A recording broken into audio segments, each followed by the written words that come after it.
Maka dia berdoa pada Allah pada saat itu minta untuk punya anak, tapi nggak dapat. Ketika dia datang ke tempat Maryam di dalam surat Ali Imran, dia tiba-tiba dapat Maryam ini dapat banyak sekali buah-buahan yang bukan dari tempat itu. Ya mungkin kalau sekarang durian itu kali ya. Durian.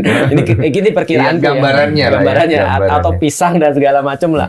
Jadi dia dapat buah-buahan. Lalu kemudian Zakaria bilang, kamu dapat dari mana ini? Maryam bilang sederhana, ini dari Allah. Lalu kemudian ketika dia dengar dari Allah, dia datang ke tempat doanya Maryam, mihrabnya. Lalu kemudian dia di sana berdoa. Disitulah Allah jawab dia dapat Yahya atau Yohanes Pembaptis nanti. Nah, jadi ketika dia dapat Yahya, Yahya ini duluan lahir daripada Yesus, akhirnya Isa. Nah, jadi ketika dia berdoa di mihrabnya Maryam, dia dapat Yahya langsung dijawab.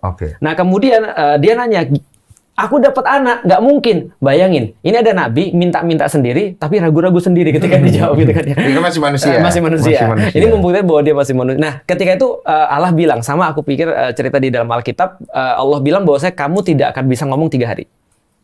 Kecuali dengan isyarat. Nah, lalu kemudian benar dia nggak bisa ngomong 3 hari. Setelah itu terus kemudian istrinya mengandung. Nah, ketika istri mengandung diberikanlah nama Yahya atau Yohanes yang nanti akan membaptis Yesus. Nah, setelah kasus itu baru Maryam disamperin sama malaikat Jibril.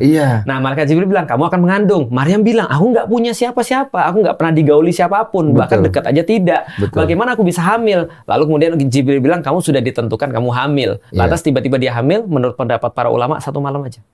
1 malam tiba-tiba langsung jadi besar. Oh, langsung besar. Nah, bayangin ukti-ukti masjid yang nggak pernah disentuh siapapun, tiba-tiba hamil. Itu omongan sekampung itu.